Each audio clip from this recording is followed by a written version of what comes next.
Good afternoon. Welcome to our presentation of privacy and data security at events, what organizers need to know. I'm David Amidon, and I chair the Business Media Advisory Group at Burns Levinson. Quick note before we get started, captions are available during this live webinar and can be turned on by clicking the CC button at the bottom of your screen.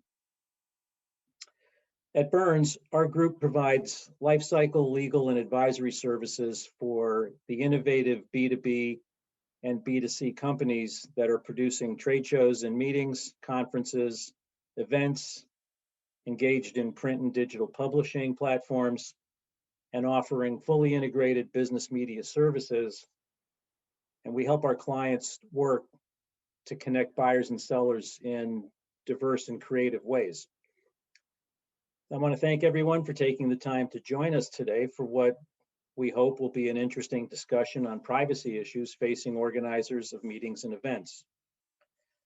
Joining me for this conversation today is my colleague in the Burns Business Media Advisory Group, Brooke Penrose. Brooke counsels her clients who collect personal data as part of their core business, helping them to navigate privacy and data security laws. She develops compliance programs to meet the requirements of the various emerging global, national, and state privacy acts. She drafts and revises many website privacy policies and terms of use. She has developed comprehensive training programs for our clients, and she helps our clients respond when there are security breaches. Before we dive in though, when I moderate a panel, I try to find something personal about each of my panelists or speakers that can help you better know them apart from just the information that they're presenting. So one thing that you'd appreciate to know about Brooke is that somehow she's found the time to grow 10 different kinds of fruit in her little quarter-acre yard, including pawpaw. I'm not even sure what pawpaw is. But pawpaw is a native grown mango sort of fruit. There we go. Mangoes I do know. Mangoes I do know. Although she is able to grow all of this though, sadly she hasn't harvested most of what she grows because it seems she can't keep the birds and the bunnies from getting to everything first. Okay, a couple housekeeping items before we really get started here. As we mentioned, this webinar is being presented live, and there will be a recorded version posted shortly after we end today. We will send all of our attendees a link to that recorded webinar, and please feel free to share it with others in your organization who couldn't make today's live airing. Please use the Q&A function, which can be found at the bottom of your screen. We've set aside some time at the end to answer as many questions as we can. We're going to try to answer them by topic. We actually got a bunch of questions in ahead of time, which was great. So if we don't mention your specific question, we are trying to get all of them answered, even if not individually. But please follow up with us afterwards if there's anything that still is a question in your mind. And if we can't get to all the questions by the time before our time is up at the end of the webinar, we will reply to you individually afterwards. So organizers of meetings and events rely upon the collection, analysis, and use of information that they collect from their exhibitors, their sponsors, and attendees, and their delegates in order to deliver on the organizer's business goal of creating a robust platform to connect buyers and sellers. So they should care about privacy and data security for a couple of reasons. First, it's required by law. Brooke will talk more about this in a minute, but suffice to say for now that if you collect any personal information from your customers, you must have a legal statement available for them to review that discloses the privacy practices of your business. And as Brooke will address, the reach of this requirement is becoming near global. Secondly, Many third-party services that you use to enhance your events, your websites, or your apps require you to have a privacy policy that contains certain information about your use of their services. Examples of this might be Google AdWords, Google Analytics, Twitter's lead generation card, Facebook, and the app stores for both Apple and Google. Thirdly, people care a lot about their privacy, especially when it comes to the use of their personal information online. And this clearly would include your customers and business partners. So use a legally required privacy statement, not only to comply with law, but to showcase how you handle your customers' personal information and to provide as much clear and accurate and thorough information as possible to really make your customers feel comfortable and informed operating on your platform. And perhaps most importantly, properly collected and managed data, or personal information in this case, is more valuable to your exhibitors, your sponsors, and your business partners. And that in turn is going to directly drive the success of your efforts to monetize this data. And finally, it's pretty clear to us that thoughtful privacy statements and policies have become ubiquitous. The flip side of that is you'll stand out badly if you come up short. As I mentioned a minute ago, users today are very sophisticated about privacy. So don't disregard common practices on how to make this legal statement available to your customers and users. We have a couple goals today. First is to outline for you the regulatory framework for proper handling of personal information. And secondly, to offer some practical solutions that you all, meeting and event organizers, can implement in your businesses. For the first piece, I'd like to turn things over now to Brooke, who will run through the legal and regulatory considerations impacting the collection and use of personal information. Brooke? Thanks, David. So I'm just going to start with as broad of an overview as I can while still giving everyone some meaningful information on what the regulatory landscape looks like for privacy and data security laws. After we go through this overview, which I'm hoping will only take about 10, maybe 15 minutes, David and I are actually going to role play a typical call between an event organizer and their counsel, and kind of illustrate for you, one, why you may want to call us to begin with, and two, what types of questions you should ask when exploring an update to your compliance program. So to begin, the regulatory landscape. The landscape for privacy and data security regulations require some navigation, and there really is no one-size-fits-all approach. In the US, we have several federal laws that regulate the use of personal information, especially for marketing purposes, as well as stricter security and privacy requirements for sensitive personal information. So CAN-SPAM, which I imagine is, out of all of these acronyms, probably the letters that this group is most familiar with. But CAN-SPAM regulates email marketing messages, and it includes an obligation to honor any opt-out requests. So if you send a marketing email message, there needs to be some way for users to instruct you to no longer send them marketing email messages, and you need to honor those requests. The TCPA is actually a similar regulation, but it relates to marketing phone calls and text messages.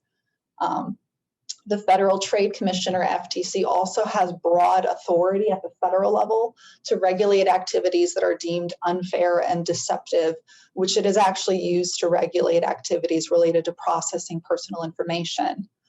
In addition, these laws probably are less meaningful to this group, but HIPAA, Gramm-Leach-Bliley, and COPA regulate more strictly information. Apologies, I didn't put my phone on mute. So HIPAA, Gramm-Leach-Bliley, and COPA will also regulate highly sensitive personal information, such as healthcare information, financial data, and personal information of children, which children are defined as under the age of 13. You may have noticed that the US does not yet have a federal comprehensive privacy and data security regulation yet. Because of this, various states have actually stepped in to regulate personal information for their state residents. All states have some sort of broad regulation restricting unfair and deceptive acts and practices, which, like the FTC, maybe regulates personal information practices. In addition, California passed a comprehensive law effective as of 2020, and Virginia passed a similar one that will go into effect in 2023. These laws are largely modeled on the European approach under the GDPR, which we'll discuss shortly. I do want to touch on Canada real quick. Canada has a similar law to CAN-SPAM called CASL, which again regulates marketing emails and requires opt-outs and other restrictions. It's also adopted a national comprehensive privacy and data security law called PIPEDA, the most significant comprehensive privacy regulation and the one that most countries have modeled their laws on, which we often think of as sort of the gold standard of privacy laws. If you comply with this, you probably comply with most other applicable laws, is the GDPR, which applies in the European Union, Switzerland, as well as the UK post-Brexit. Since the GDPR went into effect in 2018, Brazil, soon to be China, India, South Africa, and Thailand have all adopted laws modeled after the GDPR. The GDPR just generally, it's a very long and nuanced law, but the short of it is it recognizes a fundamental right for individuals to control their personal information and broadly prohibits organizations from using personal information unless it's been transparent and lawful in handling that during the entire life cycle of collecting, using, sharing personal information. In addition to posting a far more detailed privacy notice than what would be required under US law, there are additional internal record keeping requirements, privacy awareness training requirements, data minimization requirements, and strict requirements for contractual clauses that service providers need to sign under the GDPR. So why do the, moving on. So why do the laws of all these geographic areas become relevant when most organizations have one home jurisdiction where they operate their business from? It's because privacy laws are designed to give rights to individuals whose information is being processed as opposed to focusing on the business in their home jurisdiction. So privacy laws are actually triggered by the type of data your organization processes, as well as where the person it is collected from is physically located. This is a relatively simple assessment when you're collecting information strictly in person in one event where there's one physical location. But the assessment becomes far more complicated when the personal information is collected and processed in a purely virtual environment. Once you remove the physical location where all attendees are assembling, the location, the physical location of where those attendees are going to vary, and therefore the privacy laws are going to apply based on where that person is seated. All right, so your organization's exact compliance obligations will depend on which laws apply. This will vary based, again, on the geographic areas where visitors or attendees reside. It also depends on whether you're collecting this sort of garden variety information like names and contact information, or highly regulated data like children's information, health and financial data. Regardless of the nature of personal data collected and the geographic scope of your attendees, though, there are common features of privacy compliance that will apply to nearly every organization. First, transparency is key. If your organization processes any type of personal information, even if it's just an email address, you need to provide an accessible disclosure of your personal information handling practices that people can review. The granularity, the types of disclosures required, along with the scope of rights you have to provide visitors under applicable law are going to vary, again, based off of whose sets of laws you're looking to comply with. But at minimum, you need to disclose, one, what personal information is collected and how it's collected. 2, why the personal information is collected, how your organization is going to use it, what they're going to do with it. And 3, who you plan on sharing personal information with. In addition, you need to include a notice of individuals' privacy rights in your public notice, which at minimum are going to include this right to opt out of marketing messages and the right to access and correct any personal information. Your organization obviously also needs to honor those requests. So when someone requests the ability to exercise any of those rights, just posting the notice isn't enough. That request should trigger some sort of action within your organization, whether that's reviewing the request to see whether it's something the person's legally required to or something you promised them in their privacy notice, or if it's something that's being requested of you that's sort of above and beyond and more of an optional thing that you need to review. Finally, a common thread among privacy regulations is your organization needs to have some sort of oversight of its subcontractors or any other parties who are going to have access to personal information. It's difficult to imagine an organization being liable for using a reputable service provider who essentially went rogue in some unforeseeable way. And there was a data breach or some sort of other misbehavior with respect to personal information, but simply failing to engage in any sort of diligence or turning a blind eye to obvious red flags with an organization you plan on sharing data with could end up putting you in some hot water with a regulator if there is in fact a breach or some sort of damage caused by that service provider. And the last slide I think we're going to cover before we move on to our role-playing exercise are, of course, penalties. So what happens if you don't comply, or what could happen if you don't comply? The fines for non-compliance with these regulations aren't insignificant. In the US, most fines are relatively manageable, relatively speaking, in the 4 to 5 figure range. They are typically assessed in the US on a per violation basis, meaning the cost for non-compliance can add up over time if a regulator gets involved down the road. Canned spam, for example, the fines can go up to, and don't ask me how the regulators came up with this figure, $43,792 per violation. I believe that's like an amalgamation of a few fines under the law, but according to the FTC, they believe that they have the right to fine up to $43,792 per violation, which means every email that you send, not necessarily done by each recipient, but if you're engaged in a marketing campaign where you're sending an email once a week, that each email is tacking on another violation. TCPA fines, again, that's the phone and text marketing regulation. Those can go up to $1,500 per violation, and the California CCPA fines can go up to $7,500 per violation. Outside of the US, the fines tend to be much more severe, but aren't explicitly assessed on a per violation basis. I say not explicitly because the caps for these foreign privacy and data security laws are much higher. Castle up to $8 million, Pepita up to 73,000. The GDPR, it's the higher of 4% of the company's annual revenue, or $24 million. I mean, those are figures that theoretically could bankrupt an organization.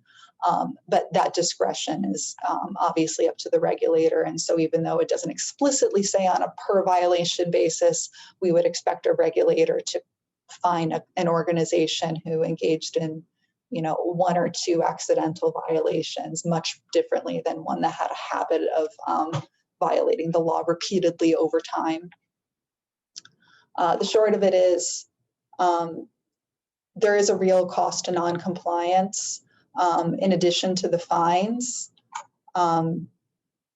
Even if your organization isn't directly impacted by a regulatory action, you may share personal information with organizations who are, and who may then invoke any indemnification provisions they have if they get caught with data that was mishandled by your organization when they again, potentially the larger organization is under regulatory review.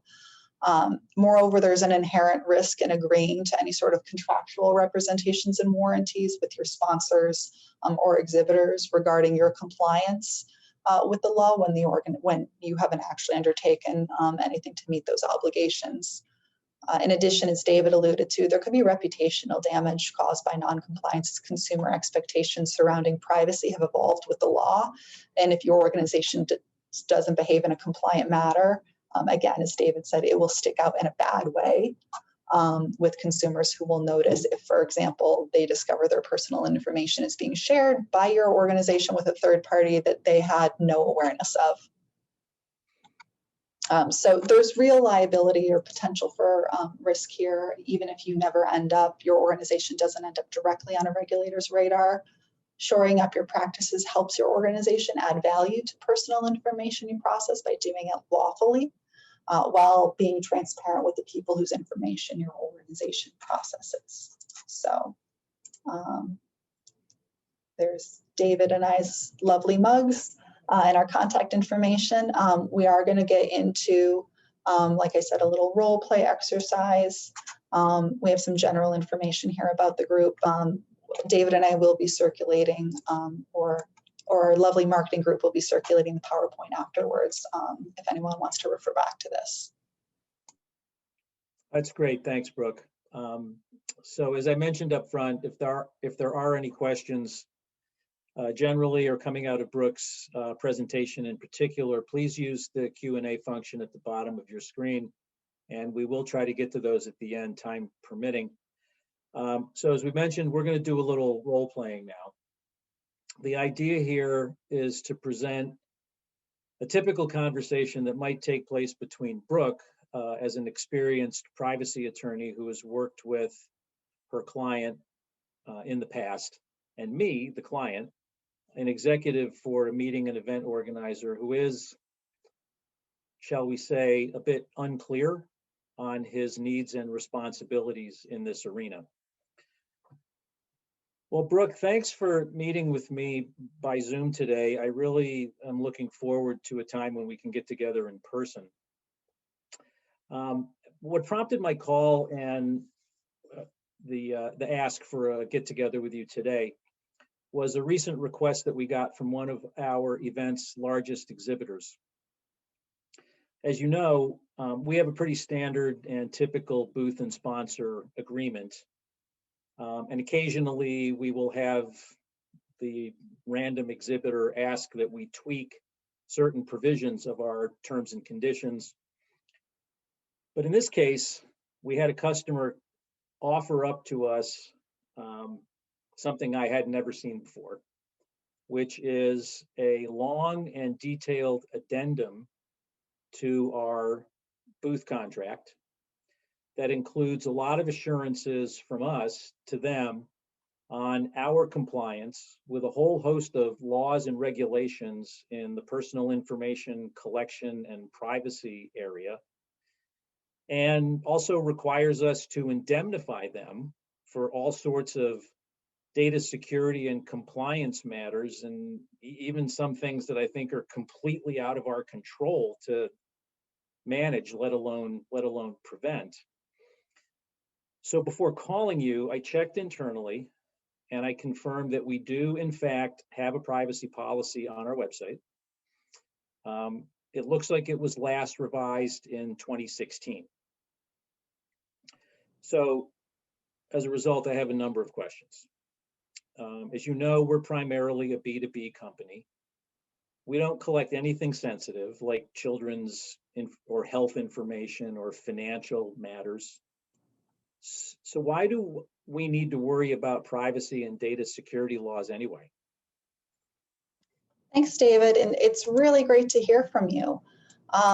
First off, the addendum that was attached to your contract is becoming super standard, so I don't want you to think that you did anything wrong or set off any red flags just because you were on the receiving end. It's typically a document called a DPA, or a data processing addendum. So if you see that language mentioned in your contract, it's a legal term. It really just means a legally required document that the sponsor is required to have in order to basically paper that the personal data being shared is done so lawfully. I'm glad to hear that you're aware that sensitive categories of personal data require additional caution. The fact that ACME doesn't touch data that is healthcare or financial or children's information is definitely going to simplify your compliance obligations.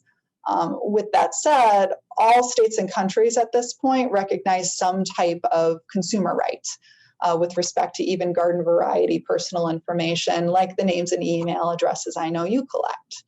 At the most basic level, various state, federal, and international laws are going to regulate unfair and deceptive uses of this personal information, meaning at minimum, you have some sort of an obligation to be transparent about the personal information you're collecting, what you do with it, and honoring any people's rights to request exercising certain legal rights.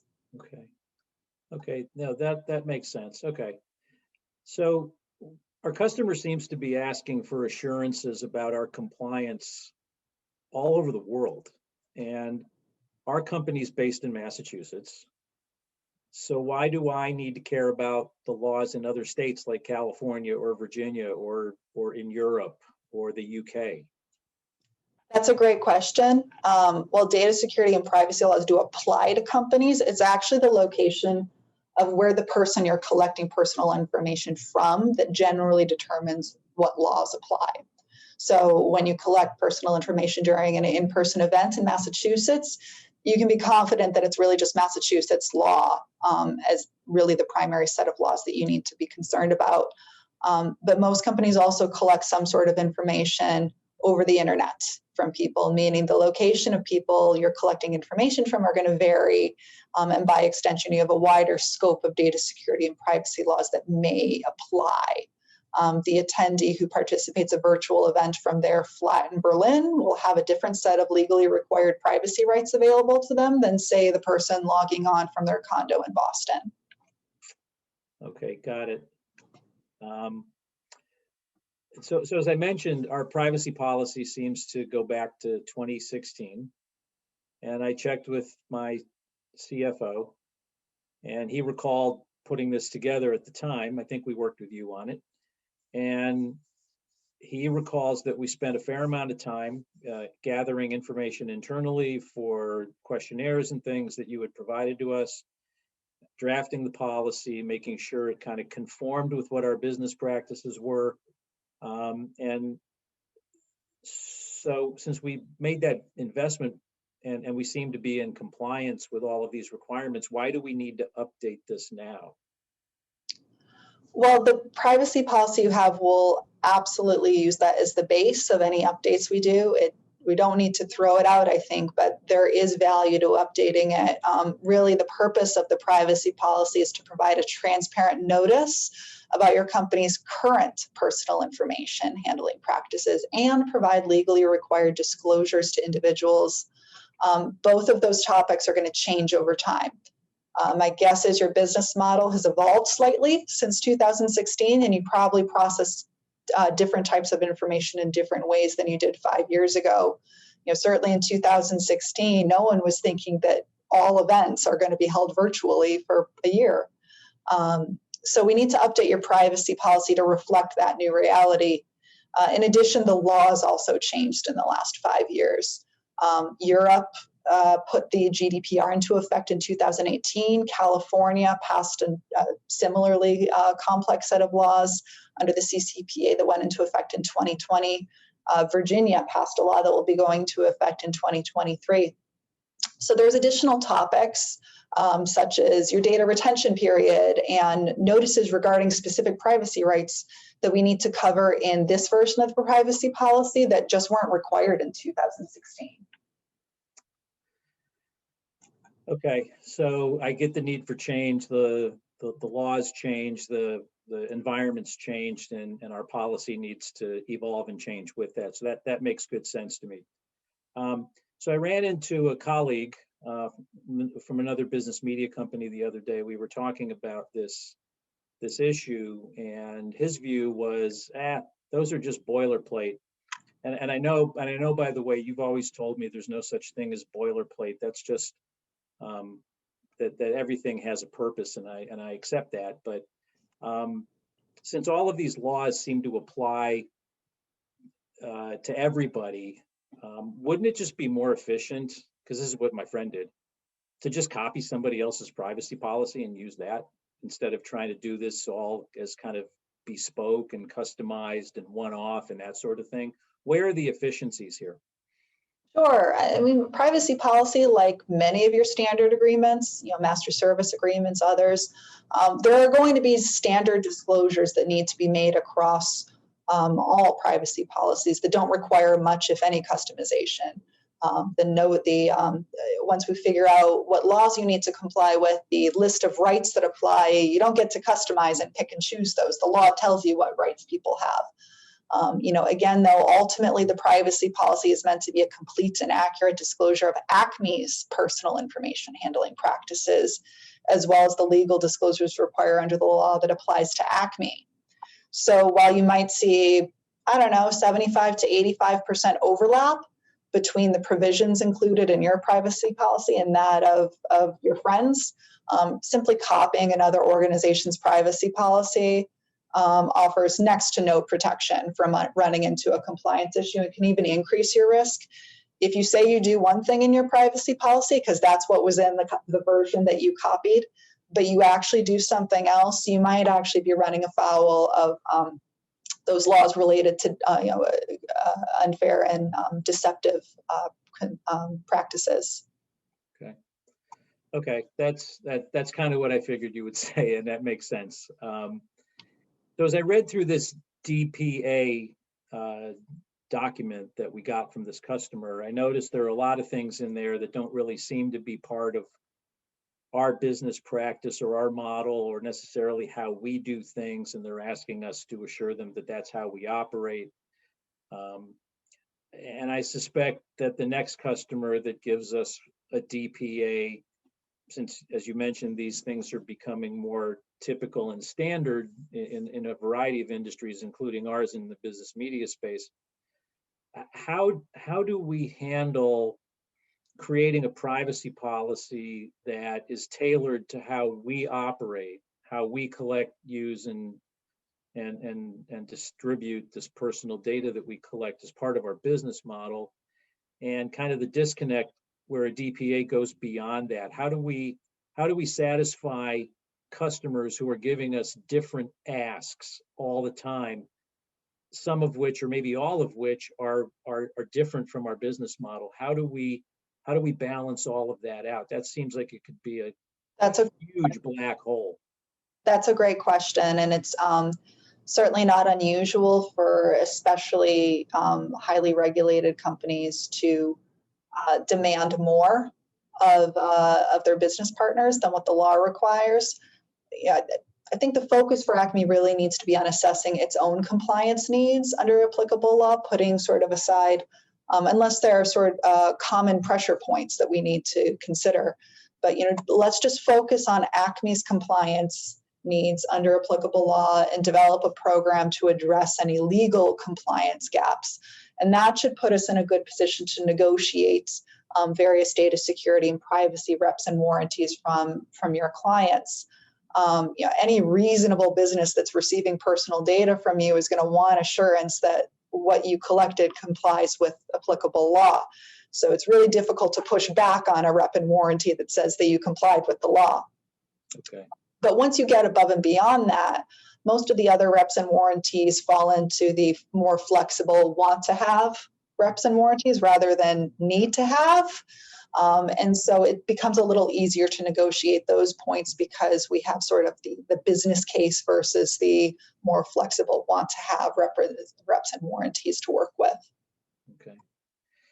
Well, one of the things I've definitely come away from this conversation with is an appreciation of how rapidly and fast changing this area is around data security and privacy, just given all of these complex regulations that have come into being in the last half dozen years or so, which has completely caused our policy to become outdated and incomplete.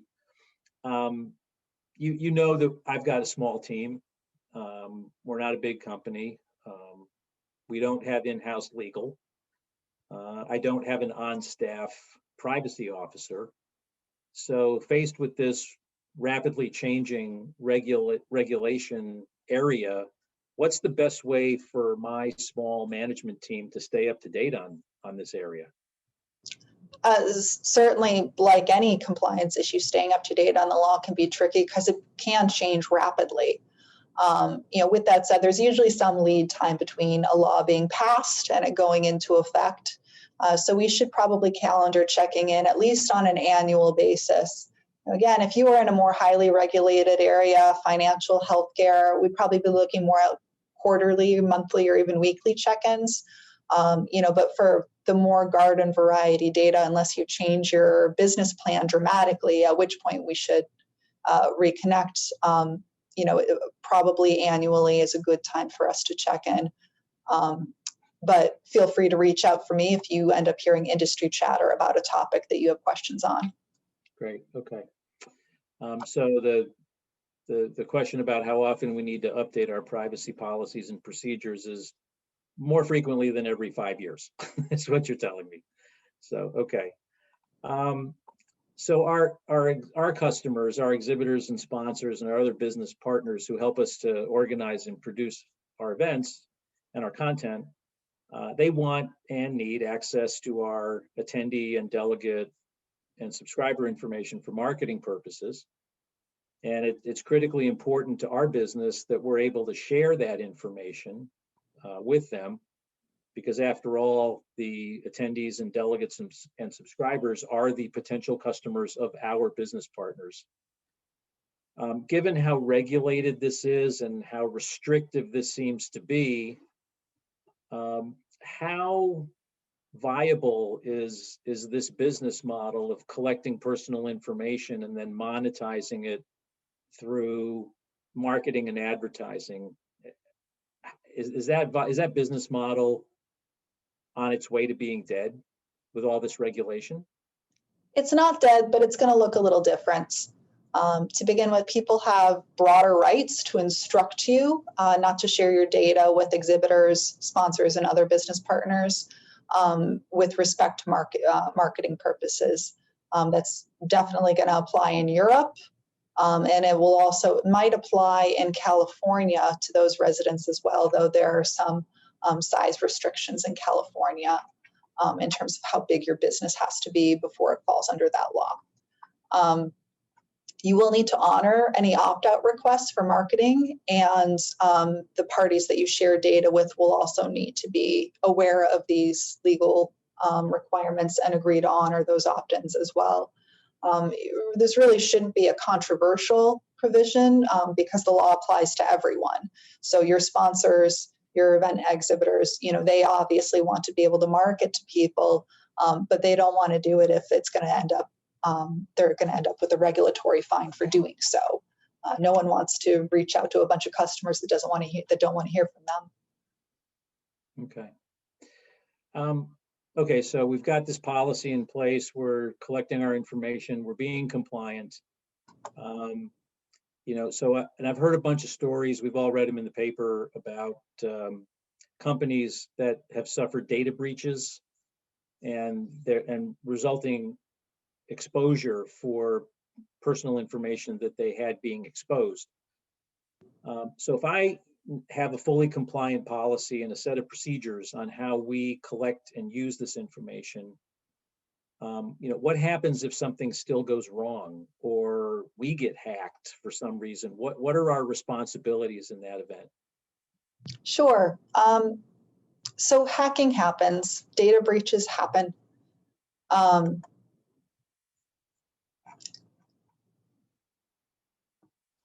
I'm sorry, David. Can you repeat the question? Oh, so the question missed my spot. No worries. No, so the question.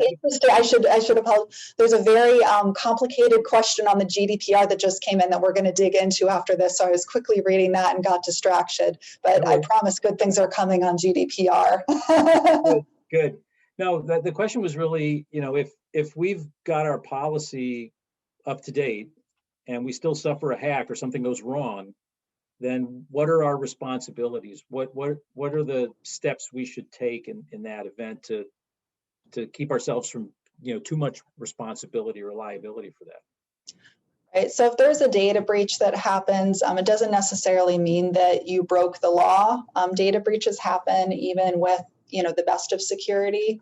If you've been adopting sort of reasonable industry standard best practices throughout the process, a regulator really shouldn't come down too hard on you. But if you've been negligent, let's say, or careless in deciding who you're going to work with and who you're going to share data with, or even worse, that they kind of have an issue and you're just sort of turning a blind eye because the money's there, that starts looking like riskier behavior to a data security regulator who could theoretically come after you for misbehaving in your selection of business partners.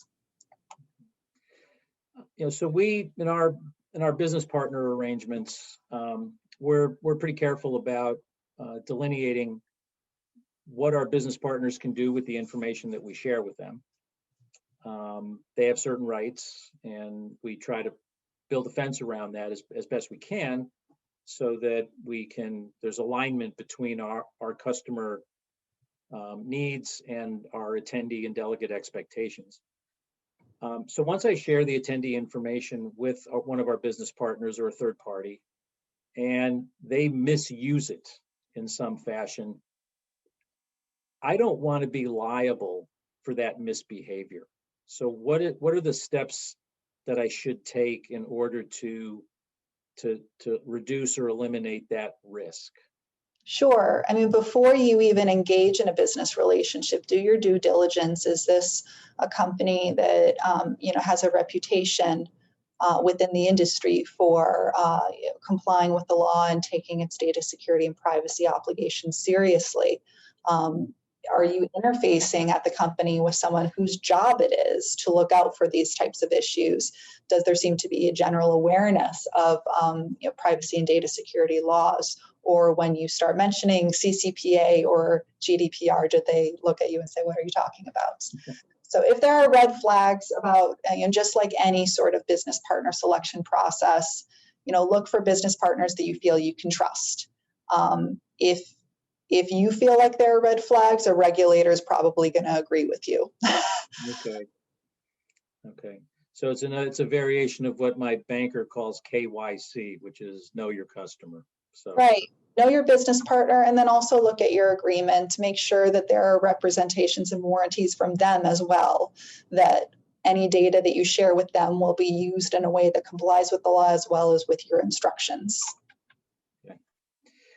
All right. So last, as you know, we're not a big company. We're a lower middle market business media company, and that's Boston lower middle market, not New York lower middle market. So what's the likelihood that a company like ours would ever end up in a regulator's crosshairs? And are you aware of what the latest data might suggest about the risk profile that companies like ours really have? Sure. So to be honest, you have a pretty low chance of being directly regulated. Typically, a company lands on a regulator's radar for one of three reasons.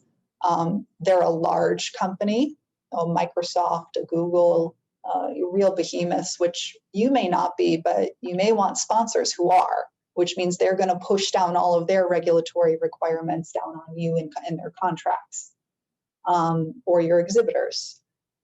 Two, companies that operate in highly regulated spaces, healthcare, financial services.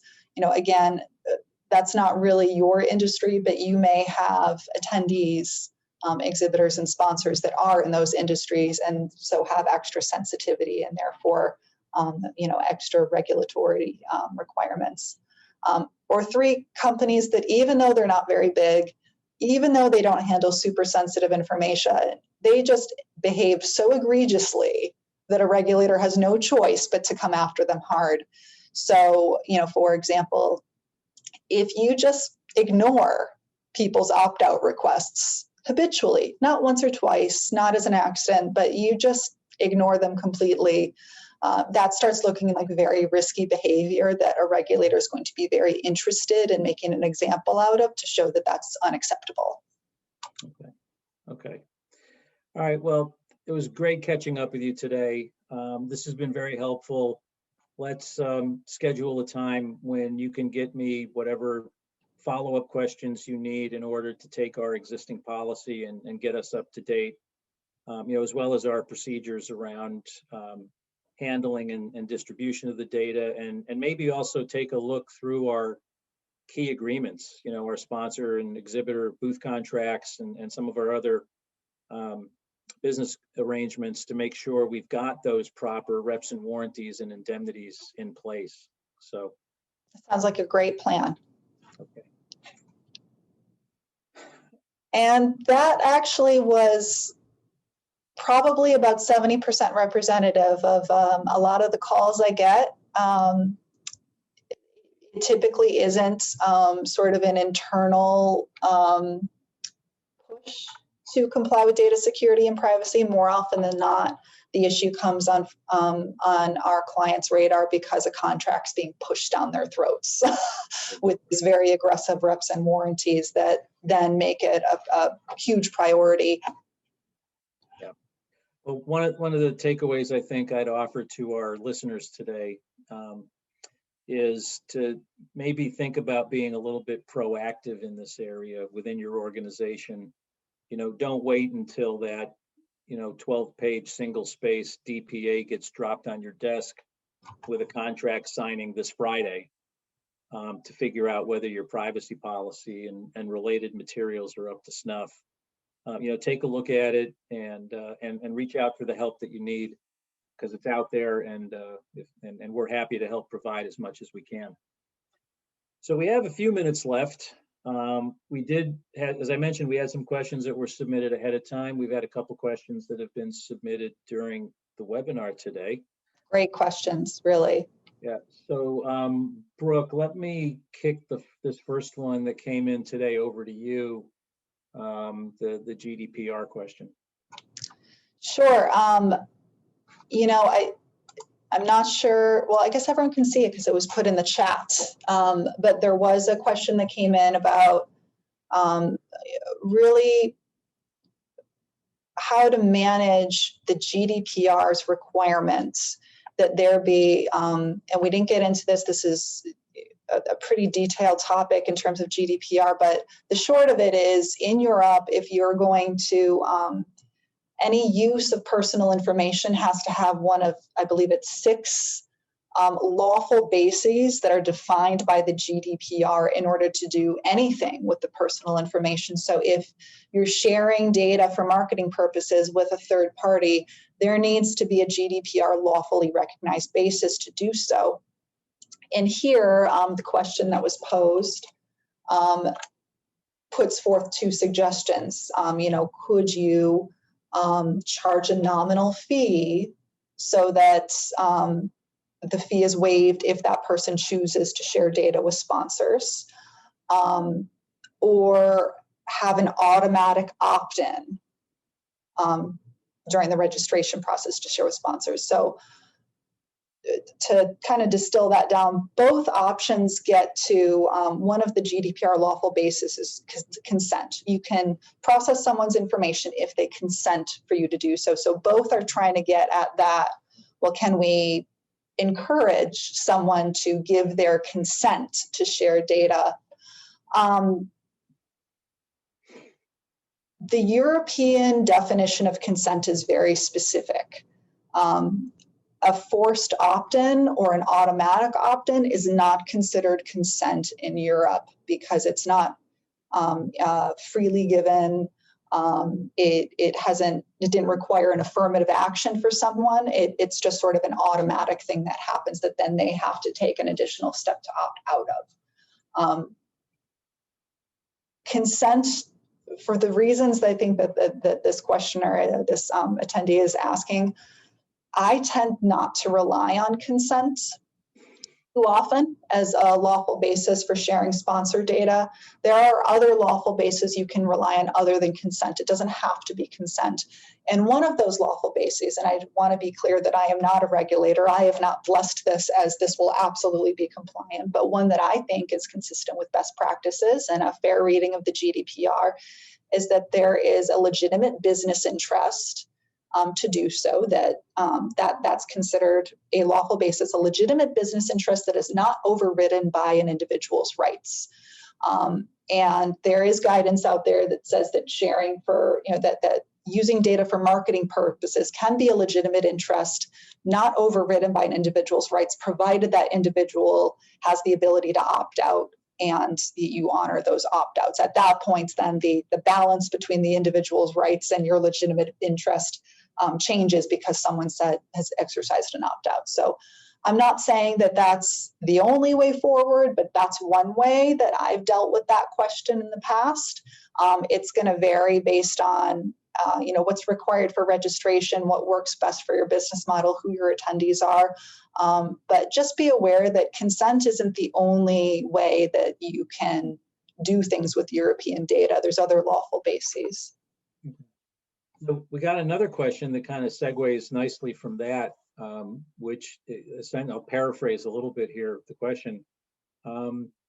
Essentially, if despite your best efforts to fall within one of the 6 legal bases for collecting information under GDPR or the corollary under CCPA, nonetheless, you have not been fully compliant in how you've collected the information. Is there then a way to cure that? No, technically, but practically,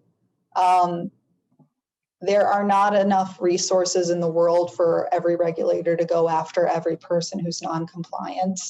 So in terms of regulatory priorities, a company that's trying its darndest to right the ship and behaving in a going forward fashion is far less likely to end up on a regulator's radar than someone who knows they've been non-compliant with years and just kind of continues down that path.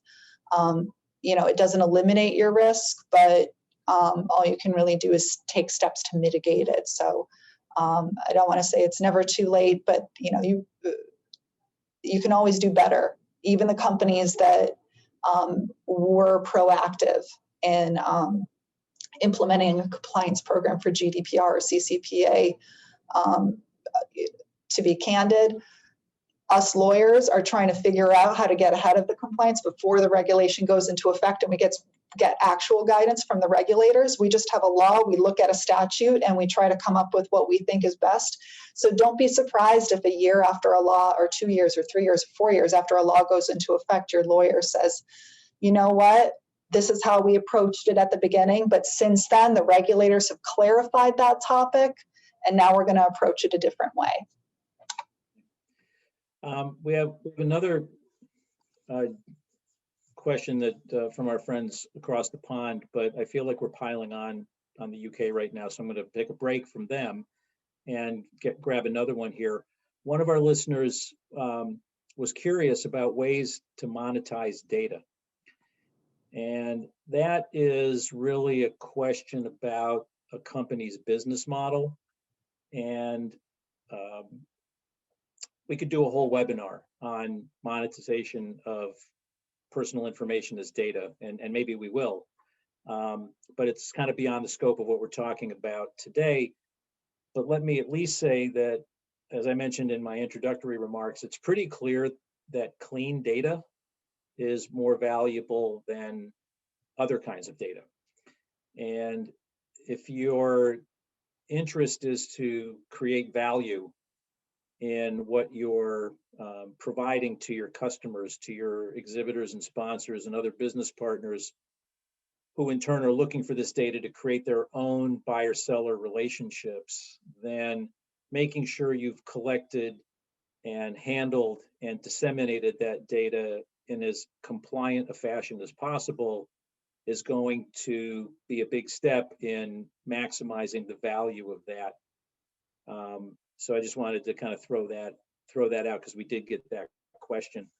Sure, and David, just to build on that real quick, when you monetize data, at least in the US, the CCPA has some very specific requirements that need to be met when you start selling data, including for some organizations that are large enough to fall under the CCPA, including a prominent hyperlink on your homepage that says, do not sell my data, and you don't get to be cute with the language. It has to be, do not sell my data, and you have to disclose that practice in your privacy policy.